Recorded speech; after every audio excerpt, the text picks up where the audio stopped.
When my son's fiancée rudely told me to leave the wedding because I was allegedly ruining the atmosphere of the celebration, I calmly refused.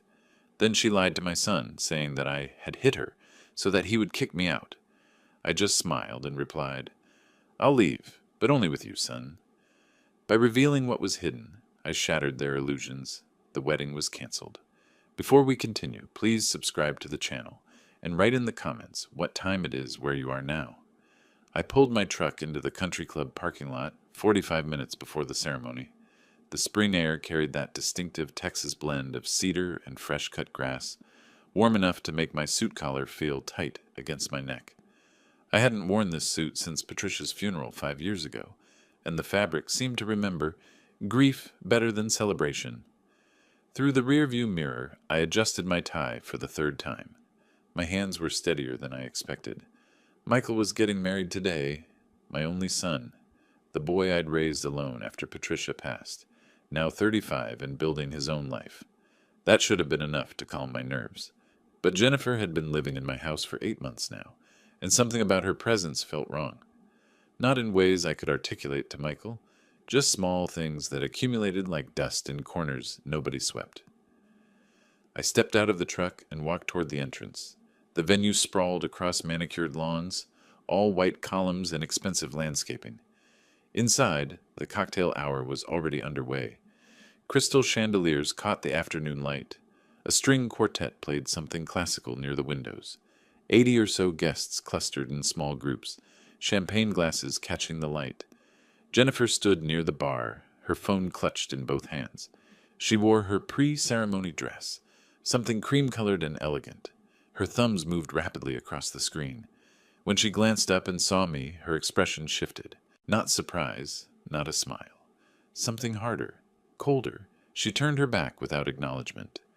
I made my way to the appetizer table, accepting nods from relatives I hadn't seen in years. Michael's college friends stood in a cluster by the champagne fountain. I recognized Laura Bennett, the notary and family friend, watching the room with the careful attention of someone who witnessed documents and understood the weight of signatures. Jennifer continued texting. Every few minutes she'd turn away from whoever was speaking to her, shoulders hunched over the phone, fingers flying. Her body language read like someone conducting business, not celebrating. 30 minutes passed. The string quartet transitioned into something lighter, more festive. I stood near the appetizer table, forcing small talk with a cousin whose name I'd forgotten. Jennifer moved through the crowd, but she never approached me, never made eye contact. Then she did. Her heels clicked across the marble floor with deliberate rhythm. She didn't lower her voice. "Vance, honestly, you smelled terrible." Her nose wrinkled visibly. She took a step backward, as if proximity to me was physically painful. "I don't know what it is, but you're ruining the atmosphere here. This is my wedding day. I need you to leave. Now." Conversations around us faltered. The elderly woman beside me covered her mouth. A groomsman across the room exchanged glances with another. The wedding coordinator froze mid-step, champagne bottle in hand. The string quartet kept playing, oblivious, creating a surreal soundtrack to public humiliation. I kept my voice level, my hands steady at my sides. "Jennifer, I showered this morning, and I'm wearing the cologne Michael gave me last Christmas. I'm the father of the groom. I have every right to be here, and I'm not going anywhere." Her face flushed red. "You're embarrassing everyone. Look at people staring. Michael deserves better than this on his special day. Just go home, please." The whispers started then, fragments floating toward me from different directions. "Did you hear what she said?" And "Poor man, how humiliating." And "What's going on?" Someone asked, "Is the wedding still happening?" I met her eyes directly. "This is Michael's special day, not just yours, and I'm staying for my son." Jennifer's jaw tightened. For a moment, I thought she might say something else, but instead she turned sharply on her heel. The click of her heels against marble sounded like small-caliber gunshots. She disappeared down the hallway toward the dressing rooms. Michael had been standing with his groomsmen near the entrance. He looked between his retreating bride and his father. His hands opened and closed at his sides. His mouth formed words I couldn't hear from this distance, but I read his lips. "I'm sorry." Then he followed Jennifer. The guests remained frozen in their small clusters, conversations replaced by uncomfortable silence and sidelong glances. The string quartet finally noticed something was wrong and let their current piece trail off unfinished. I stood there, suit collar still too tight, and realized with absolute certainty that this was exactly what Jennifer wanted. Not just my absence, something bigger, something calculated. The spring air that had smelled so pleasant an hour ago now felt suffocating. 20 minutes passed like 20 hours. I remained near the windows watching the parking lot, my jaw so tight my teeth ached. Michael hadn't returned. The ceremony's start time came and went. Guests shifted uncomfortably, checking watches, whispering. Some had moved toward the ceremony space, then retreated when no one appeared to organize them. Laura Bennett approached with a glass of water I hadn't requested. "Vance, are you all right?" "I'm fine, Laura." She didn't believe me, but she nodded and stepped away. Then Jennifer emerged from the hallway. 2 bridesmaids supported her on either side. Her mascara ran in dark tracks down her cheeks, and under her left eye a bruise bloomed purple and dark. She moved slowly, as if every step caused pain. The crowd parted. Someone gasped. "He followed me." Jennifer's voice broke on the words. She lifted one shaking hand to point at me. "I just wanted him to leave quietly," and he grabbed my arm, told me I had no right to ask him to go, and then he hit me. Look at my face. The room erupted, not in sound, but in movement. Several guests moved protectively toward Jennifer. Others stared at me with expressions ranging from shock to disgust. A groomsman actually stepped between Jennifer and me, as if I might attack again. Michael appeared behind Jennifer, his face drained of all color. "Dad, what have you done?" His voice shook with anger and something worse than anger. Betrayal. "You hit her? At our wedding?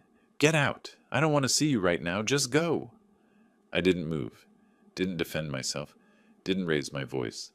The evidence sat in my truck, and arguing here would accomplish nothing. "I'll leave, Michael."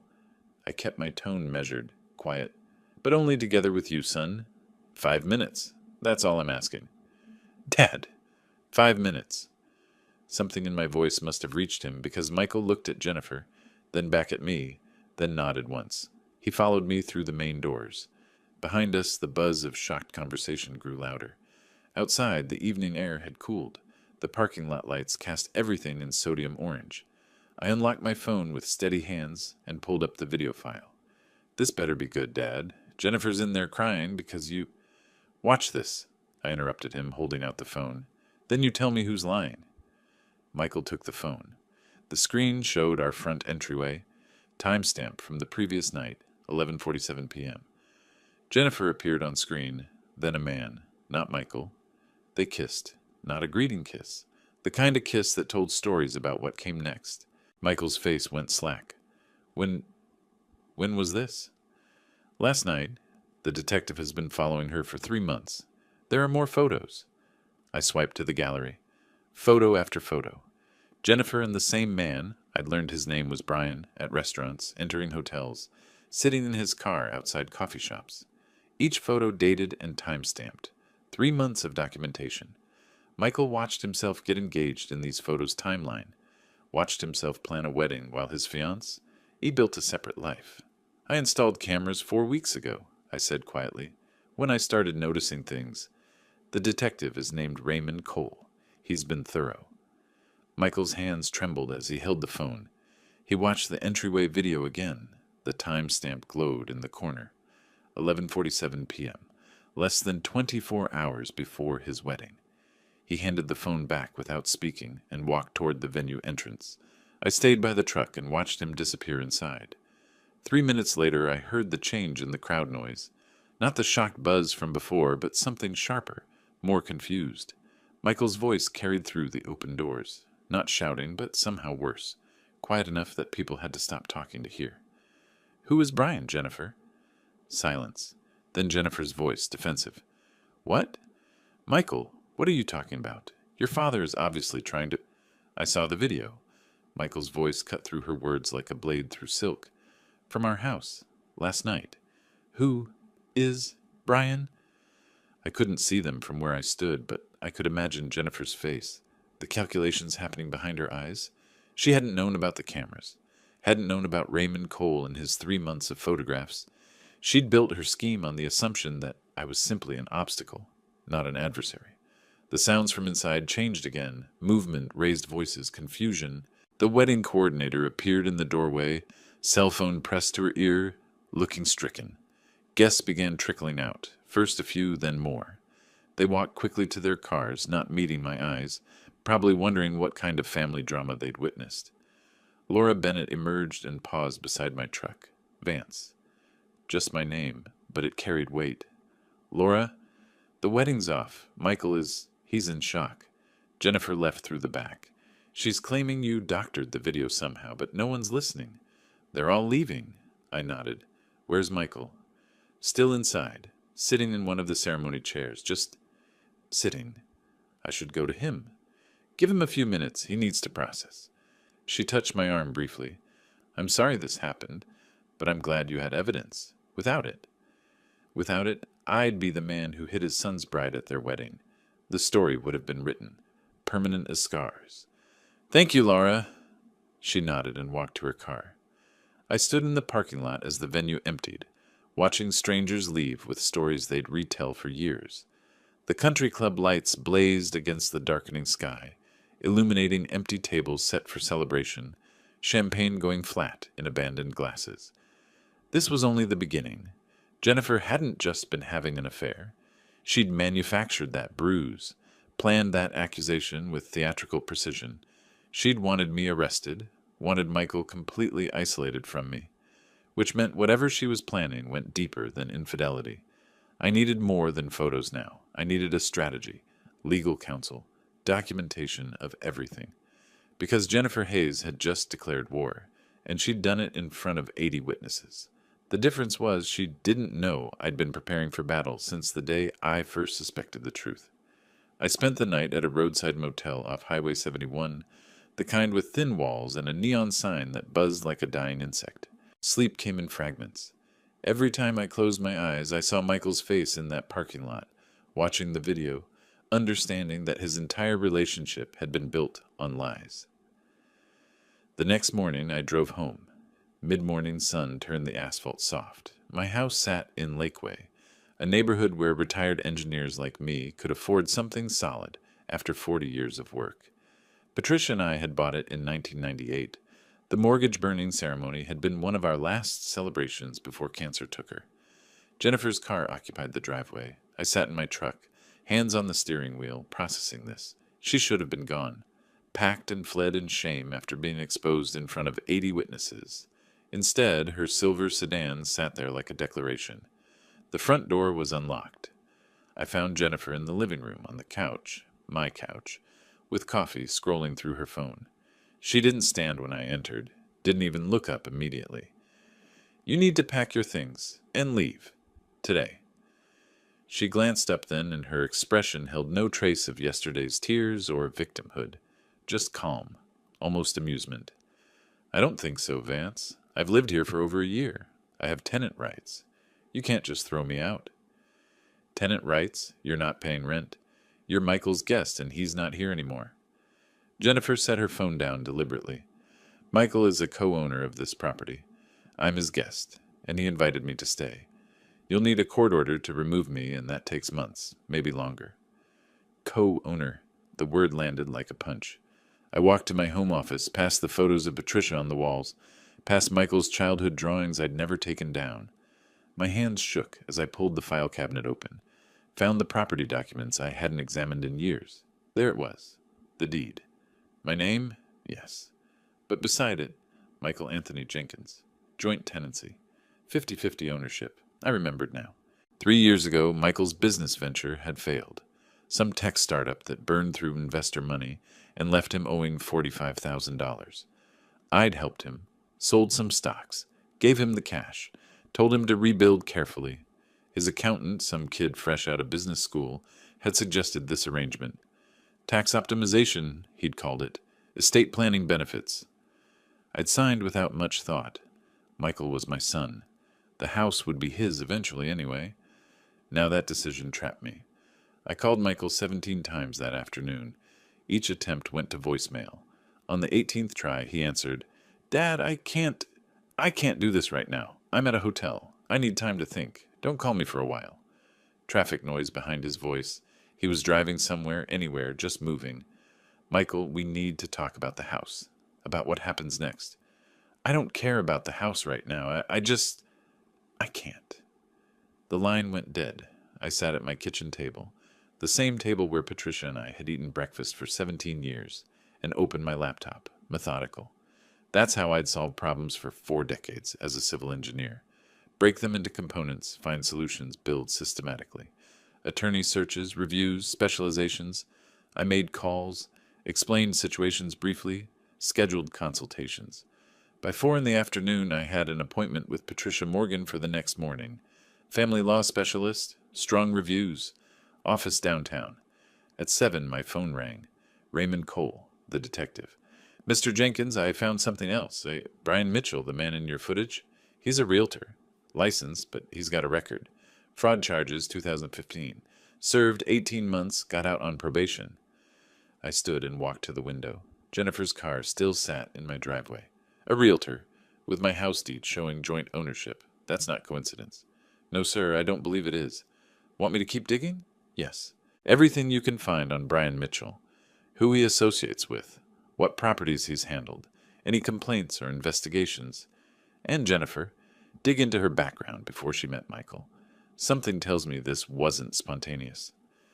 I'll have more for you in a few days. After he hung up, I walked through my house. Every room carried memories of Patricia, of raising Michael alone after she died, of building a life that felt solid and permanent. Jennifer had contaminated all of it. She sat in my living room like an occupying force, protected by paperwork I'd signed in good faith. But I'd spent 40 years building bridges and highways, calculating stress loads and failure points.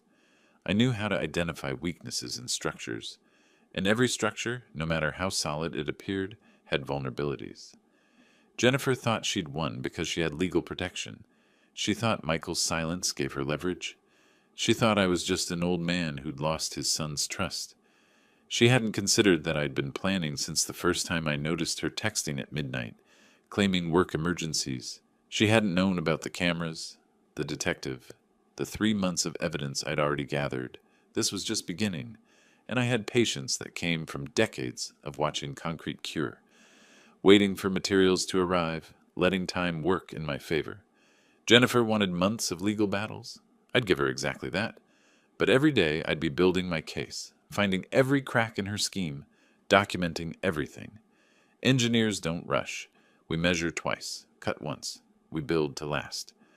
Patricia Morgan's office occupied the 7th floor of a building on Congress Avenue, with windows overlooking the Capitol. The waiting room smelled of leather and old books. Legal volumes lined the walls, spines aligned with precision that would have satisfied my engineering sensibilities. She was 52, according to her website, with gray threading through dark hair she'd pulled back, simply. Her handshake was firm. She gestured to the conference room, then sat across from me with a yellow legal pad. Mr. Jenkins, tell me everything. I did. The wedding disaster, the fake assault accusation, the hidden camera evidence, Jennifer's refusal to leave, the ownership complication I'd discovered, Raymond's detective work, including Brian Mitchell's criminal background. I showed her the video, the photographs, the deed. She took notes throughout, occasionally stopping me to ask pointed questions. When I finished, she set down her pen and leaned back. Mr. Jenkins, I'll be direct. The ownership situation complicates this significantly. We can't simply evict her as a trespasser when she's arguably the guest of a co-owner. But Michael isn't supporting her claim. He's not here. His silence isn't the same as opposition.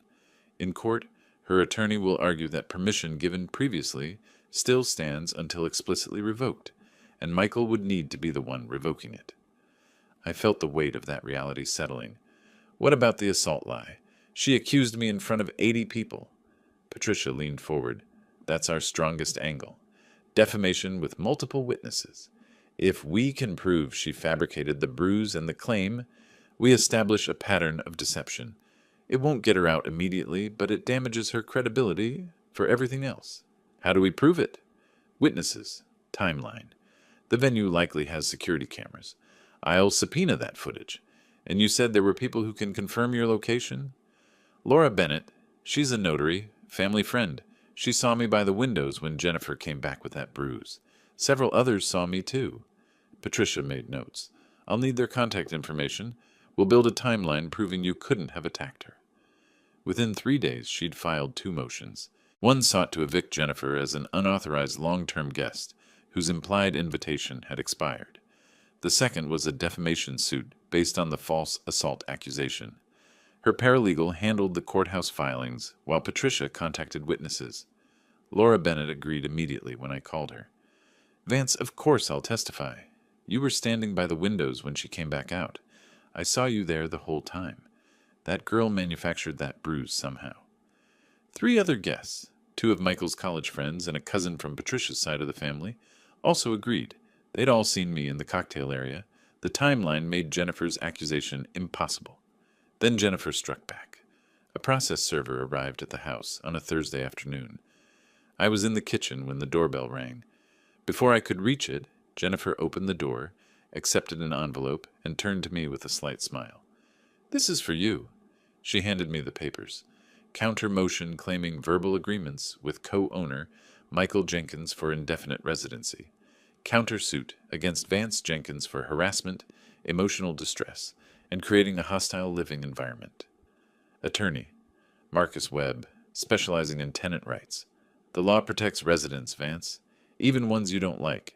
You're going to learn that fighting me was a mistake." I kept my voice level. "Get off my porch. It's Michael's porch too, and mine, for now." She walked back inside, leaving the door open behind her. Both attorneys tried reaching Michael for depositions.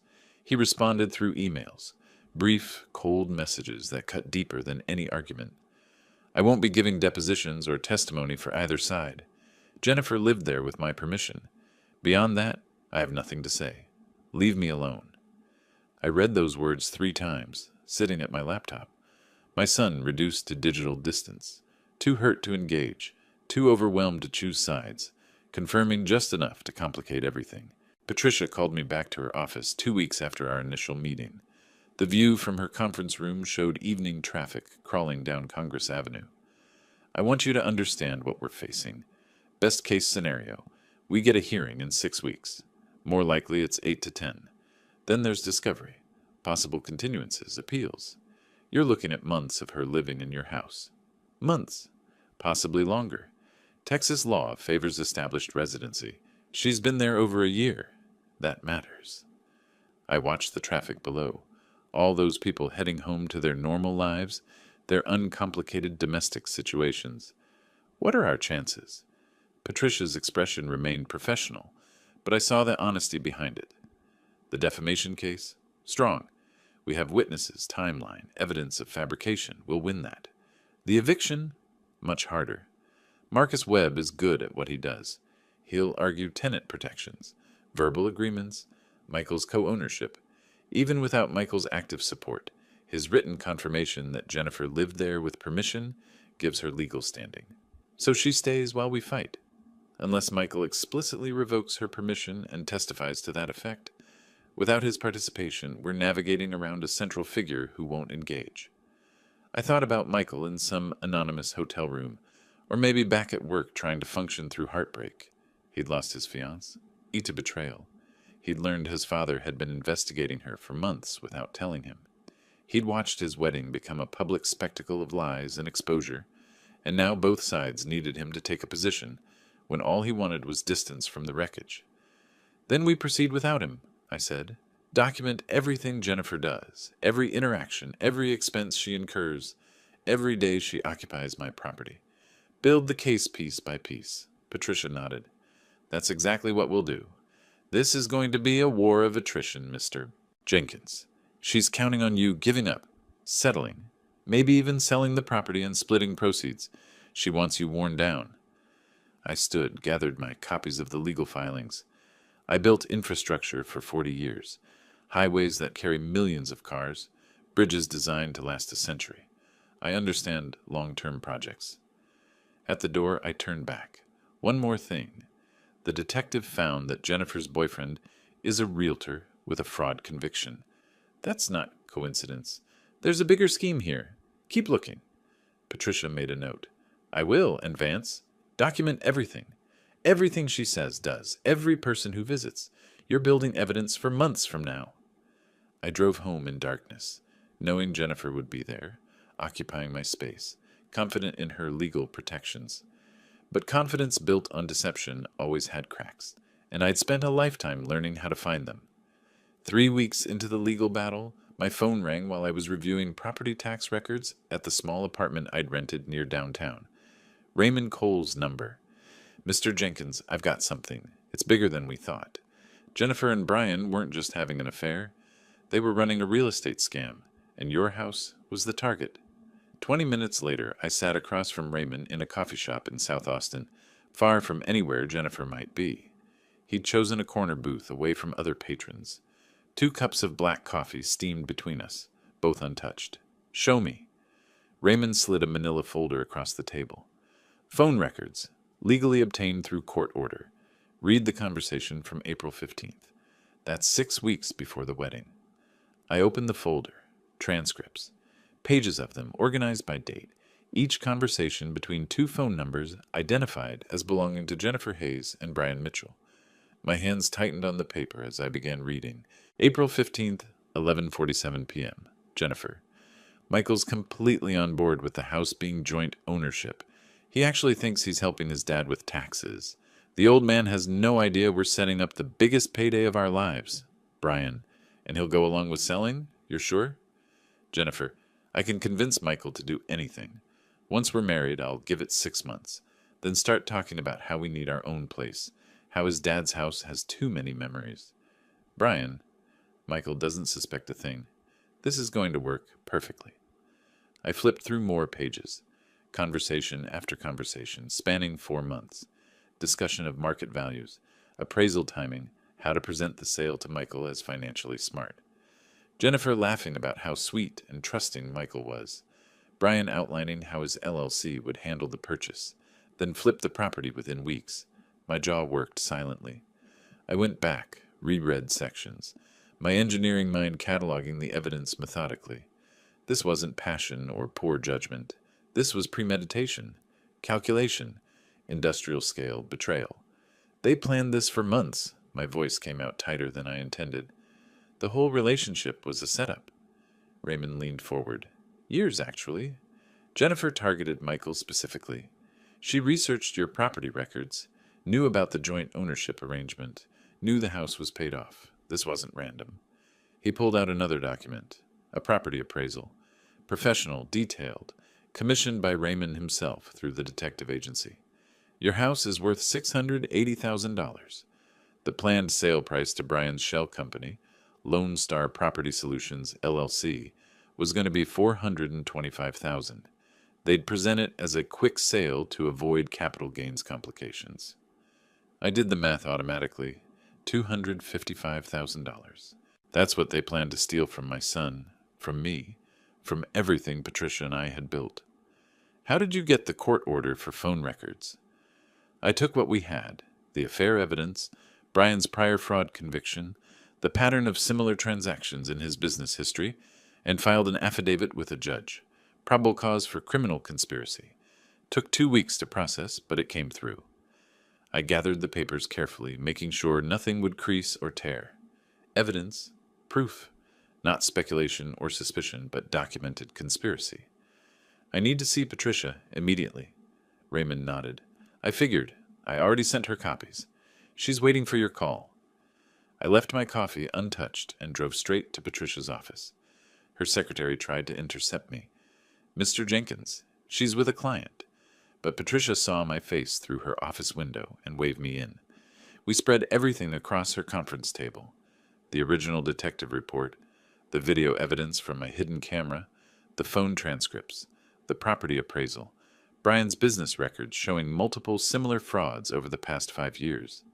Patricia photographed each document with her phone, made copies, began drafting something on her laptop. Vance, this changes everything. She looked up from her screen. We're not just fighting an eviction battle. We're looking at conspiracy to commit fraud, possibly wire fraud if any communications cross state lines, attempted theft by deception. This is criminal. What do? We file a criminal complaint with the DA's office. I'll prepare a referral package with all this evidence. The civil suits continue, but now we've got criminal exposure hanging over both of them. Jennifer's attorney won't be able to ignore this. I looked at the transcripts again. Jennifer's words about Michael. Doesn't suspect a thing. My son reduced to a mark, a target, someone to be used and discarded once his utility expired. I want them prosecuted, both of them. Patricia's expression was serious but satisfied. The DA will make that decision, but with evidence this solid, I'd say chances are good. Brian's prior conviction will work against him. Pattern of behavior. Jennifer's looking at her first felony charge. She continued typing, organizing the criminal referral. I watched her work, seeing the transformation from defensive attorney to offensive strategist. We weren't protecting anymore. We were attacking. How long before the DA responds? Could be weeks. They'll review, investigate independently, decide whether to file charges, but in the meantime, this exists, this threat. Jennifer's attorney will know about it within days, and she'll understand what she's facing. I stood and walked to Patricia's window, looking down at Congress Avenue. Somewhere out there, Jennifer sat in my house, probably confident in her legal protections, believing she'd outmaneuvered an old man who didn't understand modern complications. She hadn't counted on methodical investigation, on patience, on someone willing to build a case brick by brick until the structure was unassailable. File everything, I said. Criminal complaint, expanded civil suit, anything else you can think of. I'm not defending my home anymore, Patricia. I'm dismantling their entire operation. She nodded once. Consider it done. I left her office as the sun set over Austin, turning the Capitol building golden.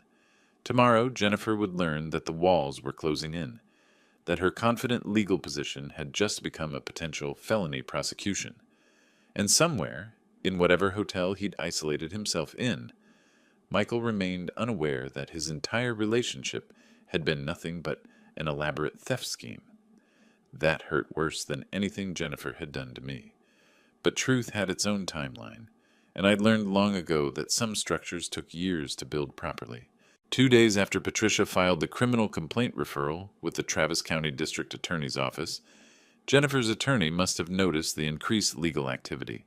Marcus Webb would have received copies, understood the implications. Criminal charges meant potential jail time, not just financial penalties or civil judgments.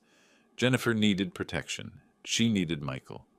I learned about her counterattack 3 days later when Michael's truck pulled up outside my rental apartment building with enough force that the tires squealed. I watched from my window as he got out, slammed the door, headed for the entrance, taking stairs instead of the elevator. His body language announced itself before he reached my door. The knock was hard, aggressive. I opened it to find my son transformed. Not the devastated, withdrawn Michael from the wedding disaster. This was someone certain, angry, protective. Dad, you need to stop this. All of it. The lawsuits, the criminal complaints, everything. Michael, come in. Sit down. Let's talk about this. There's nothing to talk about. He didn't sit, stayed standing in my small living room, hands gesturing sharply. Jennifer explained everything. Brian was stalking her. She was a victim, and you're treating her like a criminal. This has to stop. I remained seated, hands folded, forcing myself to stay calm. Son, I have evidence. Phone records, financial documents. I don't care about your evidence. His voice rose. Jennifer told me the truth. She admitted knowing Brian, but he wasn't her lover. He was obsessed with her. Showed up at the house. Demanded she meet him. Threatened to ruin our relationship if she didn't comply. That video you showed me? He forced himself on her. She was scared to tell anyone. The manipulation was expert. Jennifer had taken the undeniable evidence of her affair and reframed it as victimhood. Brian became the aggressor. She became the frightened woman protecting her relationship, and I became the vengeful father, misinterpreting everything. Michael, listen to me. The phone records show either you drop this crusade or you lose me, permanently. I mean it, Dad. The words landed like physical blows. I looked at my son, saw Patricia's eyes in his face, heard echoes of her voice in his tone when he got stubborn, but the certainty behind his words was pure desperation from someone who wanted his life back, wanted to believe in salvageable futures. Michael, I respect your choice. You're a grown man, but I won't stop until I protect what your mother and I built our entire lives. That house, this family, I won't let it be stolen. Then you're choosing a house over your son. No, son, I'm choosing the truth. I hope someday you'll understand that. Michael's jaw tightened. We're done here. He turned toward the door. I stood, took one step forward. Michael. He paused, but didn't turn around. I love you. That won't change, no matter what you decide. The door closed behind him. Not slammed. Pulled shut firmly, deliberately. Somehow that controlled closure felt worse than rage would have. I stood in my small rental apartment, surrounded by second-hand furniture and boxes of documents, and felt the full weight of isolation. Patricia was gone 5 years. Michael was gone now too, choosing Jennifer's lies over evidence, manipulation over truth. For the first time since this began, I felt something close to defeat, but only for a moment. I walked to my phone, made 2 calls, first to Patricia. Patricia, it's Vance. Michael just left. He's siding with Jennifer. He threatened to testify for her, to cut me off completely if I continue. And what do you want to do? I looked at the boxes of evidence stacked against my wall. Transcripts, photos, financial records, documentation of a conspiracy that had targeted my son as ruthlessly as a predator targets prey. We continue. Everything. I need evidence so clear that even Michael can't deny it. Whatever it takes. Patricia's response came without hesitation. Then we give him no choice but to see the truth. I'll coordinate with Raymond. If Jennifer and Brian are this bold, they'll make mistakes. People running cons always do. The second call was to Raymond Cole. Raymond, Michael's chosen Jennifer's side. She's told him Brian was stalking her, that she's a victim. He believes it, despite the phone transcripts. He hasn't seen them. I didn't show him. He wasn't ready to hear it. He'd have dismissed it as fabricated or taken out of context. Raymond was quiet for a moment. So we need something undeniable. Something even she can't spin. Exactly. Keep watching them. Jennifer thinks she's won Michael's protection. People get careless when they think they're safe. After both calls, I sat at my small kitchen table and ate dinner mechanically. Microwaved leftovers that tasted like cardboard. Outside my window, Austin's lights spread across the hills. Thousands of homes where families gathered without this weight of betrayal and legal warfare. Michael was wrong, but he wasn't evil. He was exhausted, heartbroken, desperate for resolution. Jennifer had offered him what he needed most, a narrative where their relationship could be saved, where his father was the problem, not her. It was easier to believe one person was wrong than to accept that everything he'd built his life around was fraudulent. I understood that. It didn't make it hurt less. But understanding informed strategy. Michael would need proof so overwhelming that denial became impossible. Not transcripts he could question. Not detective reports he could dismiss as biased. Something direct, something undeniable. Jennifer and Brian had been careful so far, but they were trapped now between legal pressure and Michael's protection. Trapped people made desperate choices, and desperate choices created opportunities. I cleaned my plate, washed it methodically, then returned to my boxes of evidence and began reading through everything again. Engineers solve problems by understanding every variable, every stress point, every potential failure mode. Jennifer thought she'd secured Michael's support. She thought that changed the equation. She was right that it changed things, but not in the way she imagined. A week after Michael's confrontation with me, Jennifer filed a formal complaint with the Austin Police Department. Domestic violence, pattern of harassment. She claimed the bruise from the wedding was recent, that she felt unsafe in the shared residence, that I'd been increasingly aggressive. 2 patrol cars arrived on a Tuesday morning. I was checking my mail when they pulled up. Neighbors appeared at windows like witnesses to a crime scene. Jennifer met the officers at the door, tissues already in hand. They separated us. Jennifer got the living room. I got the garage. Sir, there's been a complaint filed against you for domestic violence. Can you provide your account? I stood in my own garage, surrounded by tools I'd collected over 40 years, and gave them facts. The bruise happened 6 weeks ago at the wedding. She fabricated it herself. I had witnesses, Laura Bennett, 3 others, who could confirm I never touched her. This was part of ongoing property litigation. We'll need those witness names and contact information. I provided everything. Phone numbers, addresses, the court case numbers. The officers took notes, their expressions professionally neutral. They'd heard stories from both sides before, knew that truth often lives somewhere in the complicated middle. Inside, Jennifer was crying, showing photos on her phone from angles that made the fading bruise look fresh and violent. The investigation closed within 3 days. Timeline inconsistencies, witness statements, lack of physical evidence. But the complaint remained on record, a permanent suggestion that I was dangerous. The damage spread faster than facts could correct it. I discovered the spray paint 2 mornings later, going out for the newspaper with my coffee. Orange letters across my mailbox. Abuser. Visible from the street. Bright and accusatory. I stood there, coffee going cold in my hand, and methodically photographed it from every angle before getting cleaning supplies from the garage. A neighbor I'd known for 15 years crossed the street rather than walk past me on the sidewalk. Another, loading groceries into her car, saw me and hurried inside without her usual wave. I heard whispers at the hardware store. That's him. Police were at his house. Michael's text arrived that afternoon. I'm moving back home. Jennifer needs support during this difficult time. Please respect our space. Our space.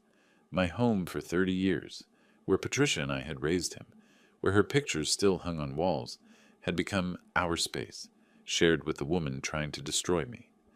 He moved in 3 days later.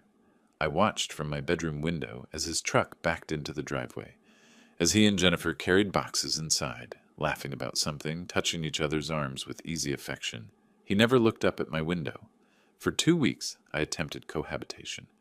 I slept in my own bedroom with the door locked, used the kitchen at 5:30 in the morning before they woke, worked in my garage workshop on projects that didn't need doing, just to have somewhere to exist. Jennifer made sure every moment was hostile. She changed the lock on the master bedroom, her and Michael's room now, played music late into the night, bass thumping through walls, had Brian visit openly for coffee, making sure I saw them sitting together on my couch, his arm draped casually across the back cushions. One evening, passing them in the hallway, I heard Jennifer whisper to Brian, "He's barely here anymore. A few more weeks, and he'll probably just give up and sign everything over. This is working perfectly." I found an apartment the next day, small 1-bedroom in a complex off Highway 183, 20 minutes from Lakeway. Functional, anonymous, temporary. The leasing agent asked about my previous residence. "Family complications," I said, and she didn't push further. I called Patricia from the apartment parking lot after signing the lease. "I can't stay in that house with them. I need to find another place." "Don't let them force you out of your own home, Vance. That could hurt our legal position." "I'm not giving up the house. I'll keep paying everything. Mortgage, utilities, taxes, insurance. I'm maintaining my ownership, but I need to be strategic, and I need better evidence." "What kind of evidence?" "The kind even Michael can't explain away." I moved on a Saturday morning while they were out. Clothes, laptop, essential toiletries. Everything else stayed. Furniture, Patricia's photos, my tools, 40 years of accumulated life. This wasn't permanent surrender. This was tactical retreat. Before leaving, I installed 4 new cameras, professional grade disguised as everyday objects. A wall clock in the kitchen, electrical outlets in the living room and hallway, a smoke detector in the entryway, motion activated, cloud uploaded, accessible from my phone. Nearly impossible to detect unless you knew exactly what to look for. Jennifer thought she'd won. She'd damaged my reputation, secured Michael's protection, driven me from my own home. She felt safe now, confident, and confident people made mistakes. I locked the door behind me for what I thought might be the last time as a resident, but I'd learned something building bridges and highways for 4 decades. Sometimes you had to demolish the old structure before you could build something that would last. The surveillance system went live the moment I left. Whatever happened in that house now, I'd know about it. And eventually, so would Michael. 3 weeks into my new routine, I'd watch the recordings each evening after work. Laptop open on my apartment's small kitchen counter, reviewing footage while eating microwave dinners. Most of it was mundane. Jennifer scrolling her phone, Michael coming home tired from his IT job downtown, the 2 of them watching television. Then, on a Tuesday morning, Jennifer started searching. I was drinking coffee, preparing for work, when the motion alert pinged my phone. Jennifer moved through the house systematically, checking behind picture frames, inside air vents, under furniture. She knew what she was looking for. She found the first old camera in the living room bookshelf, held it up to examine, then yanked out the wiring with satisfaction. The second camera, hidden in a kitchen cabinet, came out minutes later. She immediately texted someone, Brian presumably, with a photo of her discoveries. He arrived that evening. I watched him inspect both cameras professionally, turning them over in his hands, nodding. "These are the same models I spotted weeks ago." His voice came through clearly on my new kitchen wall. Clock, camera. "Basic consumer grade. We're clear." Jennifer looked uncertain. "Are you sure? What if there are more?" "I've checked this place professionally. These were the only two. Trust me, I know what I'm looking for." Over the next several days, their behavior changed, more relaxed. Brian started visiting during daytime hours when Michael was at work. They spoke freely, touched casually, acted like the house belonged to them. Thursday afternoon, 2 weeks after they'd found the old cameras, Brian arrived at 2:15. Michael's shift didn't end until 6. Almost 4 hours of privacy. Jennifer made coffee. They settled at the kitchen table, my kitchen table, and Brian spread out documents. The wall clock camera captured everything in perfect HD. "Okay, so here's the play." Brian's finger traced across papers. "Home equity loan, $220,000. With the house appraised at $680,000 and the mortgage paid off, it's barely a third of the equity. Banks love this. And Michael will go along with it. You'll convince him. Tell him I have investment opportunities. Property flips that return 30%. Tell him it's how you build real wealth. The guy works in IT making $70,000 a year. He'll jump at the chance to make big money." Jennifer laughed, a sound without warmth. "He's been skeptical about financial risks since his business failed. That's why he's still making $70,000 a year." Brian leaned back in my chair, put his feet up on another. "He's cautious, which makes him the easiest mark I've ever worked. Cautious people want security so bad they'll believe anything that promises it." "I can't believe he actually thinks I love him." Jennifer sipped her coffee. "After everything, the affair evidence, the wedding disaster, he still took me back." "That's the beauty of targets like Michael. They want the fantasy so much they'll ignore reality. His father showed him video of us, and he still chose to believe your stalking story." Jennifer shook her head, smiling. "Naive doesn't even cover it. Pathetic is closer." Watching from my apartment, my hands clenched into fists. My jaw locked so tight my teeth ached. But I didn't look away. I needed to see all of it, hear all of it, document every word. Brian pulled out more papers, loan applications with signatures that looked like Michael's handwriting, but with subtle differences I recognized as forgery. 6 months, Brian continued. We get the loan, we make a few small investments to establish the pattern, then you file for divorce. In Texas, that loan money is community property acquired during the marriage. You get half minimum, probably more with a good attorney. And then Arizona? Fresh start? Arizona, new names, new lives. We'll have over 100,000 each, plus whatever we can pull from the divorce settlement. Not bad for a year's work. They discussed details, which bank to approach first, how Jennifer would present it to Michael, timeline for the investments. The Arizona rental property Brian had already secured under a false name. When they mentioned Michael again, calling him a naive fool who deserves what's coming, I closed my eyes briefly, not from weakness, from the effort of staying seated, of not driving back to that house, of remembering that rage accomplished nothing without strategy. At 3:47, Brian left. I was on the phone to Patricia before his car cleared the driveway. I'm sending you a video. Watch it now. Jennifer and Brian, in my house, planning to defraud my son of over $200,000. Silence on the other end while she pulled it up on her computer, then a long exhale. Vance, this is exactly what we needed. Conspiracy to commit fraud, loan fraud, identity theft if they use those false names. And the part about Michael, him hearing them mock him like that, will that be enough? Will this finally open his eyes? If this doesn't, nothing will. When do you want to show him? I looked at my laptop screen, frozen on an image of Jennifer and Brian laughing at my kitchen table. Documents spread between them like blueprints for theft. Soon. But first, I want to make sure we have everything legally protected. I want them charged, Patricia. Both of them. Criminal charges that stick. I'll coordinate with Raymond and the DA's office. With the phone transcripts and now this video, we have conspiracy from multiple angles. The forged signatures on those loan applications, that's a separate felony. After hanging up with Patricia, I called Raymond, sent him the files, watched him watch the video in real time through our video call, saw his expression harden when Brian called Michael the easiest mark. They're criminals, Raymond said quietly. Professional ones. This wasn't Jennifer's first con, and it definitely wasn't Brian's. Can you prove that? Give me 3 days. I'll dig into both their backgrounds deeper, find the pattern.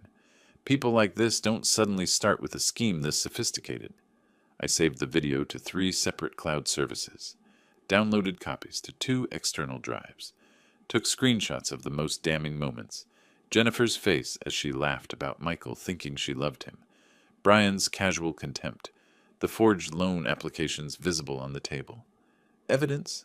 Finally, irrefutable. Michael was still at work, probably sitting in his office cubicle checking server logs or troubleshooting network issues, unaware that in a few days his entire world would collapse again. But this time, he'd see the truth not through his father's explanations, but through Jennifer's own words. She'd mocked him, called him pathetic, planned his financial destruction while he slept beside her each night, trusting and naive and desperately wanting to believe in salvageable love. Part of me wanted to call him immediately, send the video, force him to watch. But strategy mattered more than urgency. The DA needed time to review. Patricia needed to prepare. And I needed Michael to see this not as his father's attack, but as justice's revelation. Outside my apartment window, Austin spread across the hills in evening light. Somewhere in that sprawl, Jennifer and Brian felt safe, successful, inches from their biggest payday. They had no idea the walls had already closed around them. 2 days after obtaining the video, I sent Michael a text message. Can we talk? Not about the legal stuff, just coffee. The place on West 6th, if you remember it. The coffee shop held history. Saturday mornings before Jennifer, Michael, and I would meet there, discussing everything from career decisions to basketball playoffs to nothing important at all. Just father and son sharing time. I didn't know if he'd respond. The next morning I arrived early.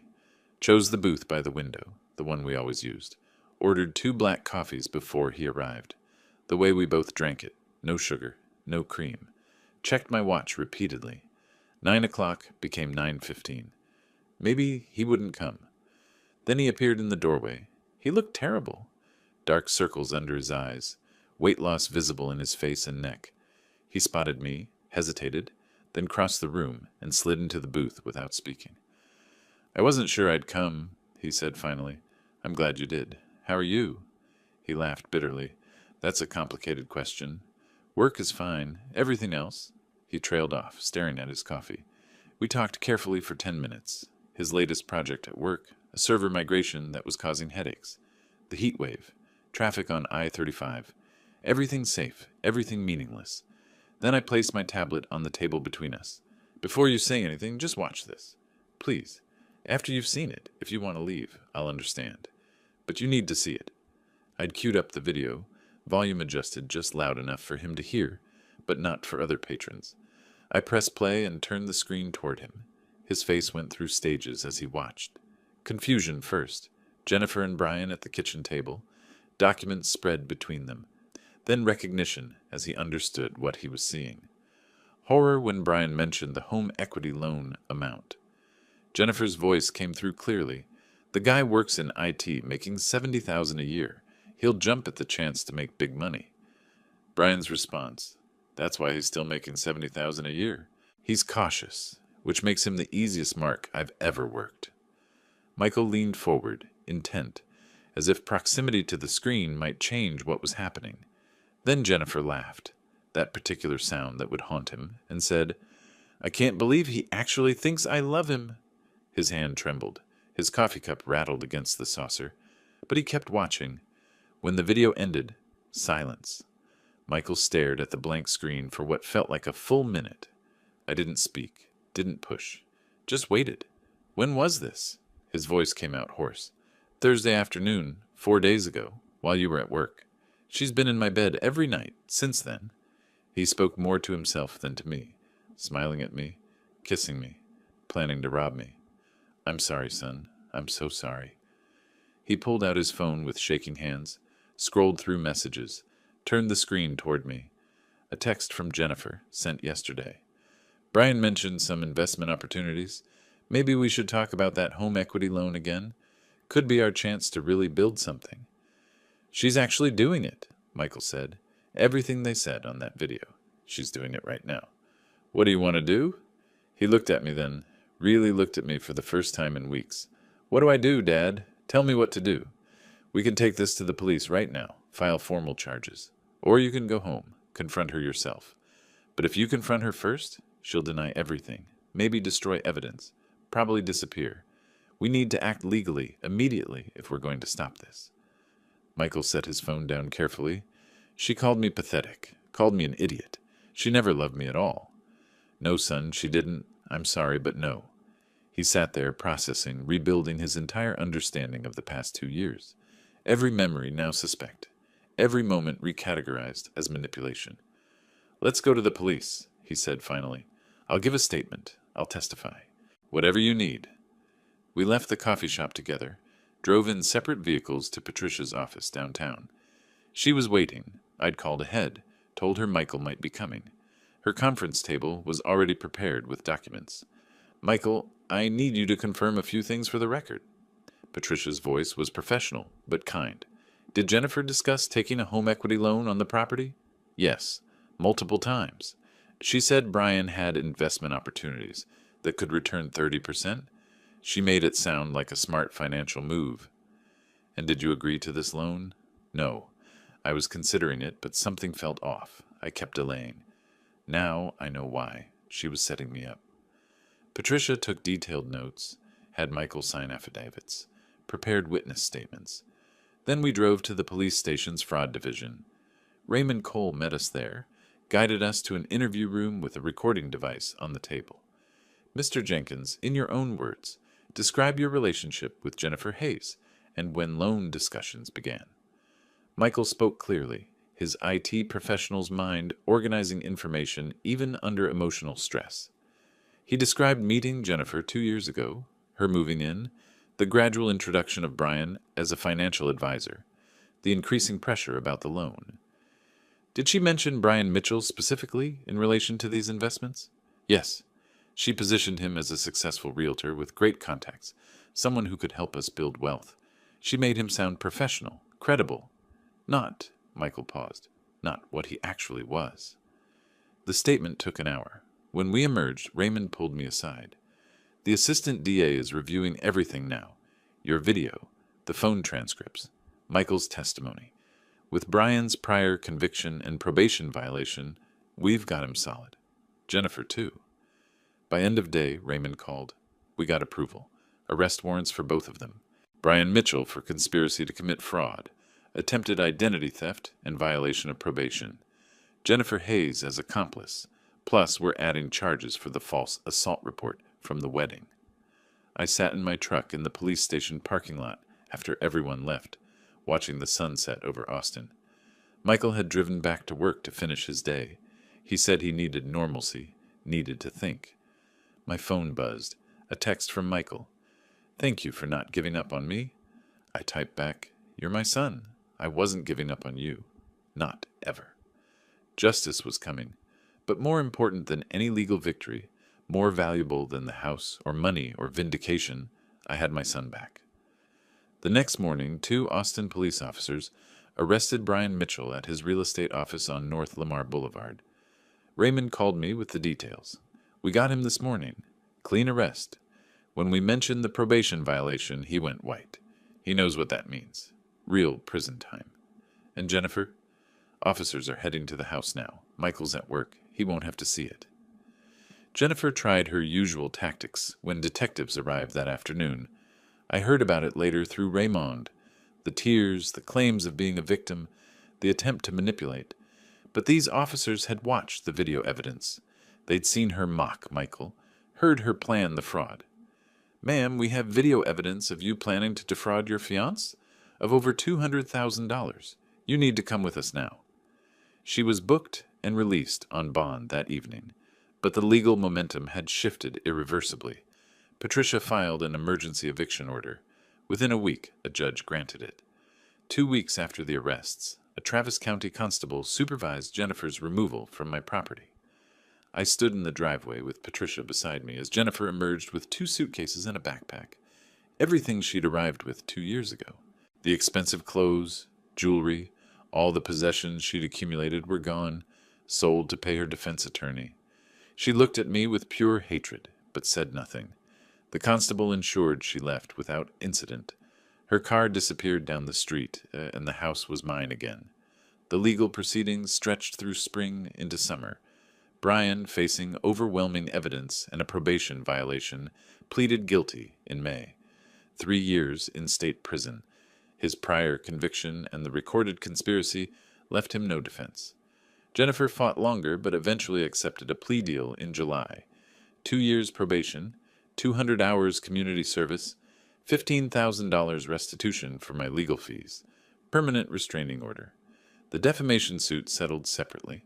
She admitted the assault accusation was false, provided a written apology, paid an additional $8,000 in damages. In late July, Michael and I met with Patricia and a real estate attorney at a title company office. Documents spread across the table, official and final. Dad, I want to sign this over to you completely. Michael's pen hovered over the deed transfer. It was always your house. I should never have let that accountant convince us otherwise. Michael, you're still my heir. When I'm gone, this all goes to you. That hasn't changed. I know, but while you're here, it should be yours. No complications. No joint ownership. Just yours. He signed. The notary stamped. I became sole owner again. Then Michael pulled me into a brief, awkward hug. I'm sorry, Dad, for everything, for not believing you, for choosing her over you, for being the fool they said I was. You weren't a fool. You were a man who wanted to believe in love. That's not foolish, that's human. She made me doubt you, my own father. I don't know if I can forgive myself for that. You don't need to forgive yourself. You just need to move forward. We both do. Michael had moved into his own apartment near his work, a small but decent place he paid for himself. Sunday dinners at my house became routine again. The first was stilted, eaten mostly in silence. The second included conversation about work. By the third, we laughed at something on television. Progress was incremental, but real. In early August, I fully moved back home, changed all the locks, had the place professionally cleaned, opened every window to air out the residue of betrayal, unpacked my boxes from the temporary apartment, reclaimed my space. The house felt like mine again. On a warm evening in mid-August, I sat on my back porch, watching the sunset paint Austin's skyline orange and purple. Summer was fading toward fall. The cicadas sang their evening song. Michael's truck pulled into the driveway. He came around back carrying 2 cups of coffee from our West 6th Street coffee shop. Our place, restored. He handed me 1 cup, settled into the second chair beside me. We sat in comfortable silence, watching light fade from the sky. Thanks, Dad, his voice was quiet, for not giving up. On the house, on the legal fight, on me. You're my son. I wasn't giving up on you. Not ever. I know that now. I should have known it then. More silence. Comfortable now, not weighted with tension or unspoken accusations. Just father and son, sharing space and time. Coffee's good, I said. Same place. Same order. Some things should stay the same. The sunset deepened to purple, then dark blue. Lights came on across the city. Somewhere out there, Jennifer was serving her probation, learning that consequences were real. Brian was in a state prison, his career destroyed, his freedom gone for years. The justice system had worked when presented with irrefutable evidence. But sitting here with my son, watching the evening settle over the city, I realized that justice wasn't the real victory. The house wasn't the real victory. The legal triumph wasn't the real victory. Michael was the real victory. My son healed enough to sit beside me. Our relationship damaged but mending, broken but not destroyed. He'd chosen truth over comfortable lies. He'd found the courage to face his mistakes and move forward. I placed my hand on his shoulder briefly. He nodded, understanding everything I couldn't say. The cicadas sang. The coffee was still warm, and after months of war, manipulation, and betrayal, there was finally peace. Not perfect peace. We both carried scars. But honest peace, built on truth and patience, and the refusal to surrender what mattered most. The house was mine. Justice had been served. And most importantly, I had my son back. That was enough. If you liked this story, please like this video, subscribe to the channel, and share your impressions of this story in the comments. To listen to the next story, click on the box on the left. Thank you for watching.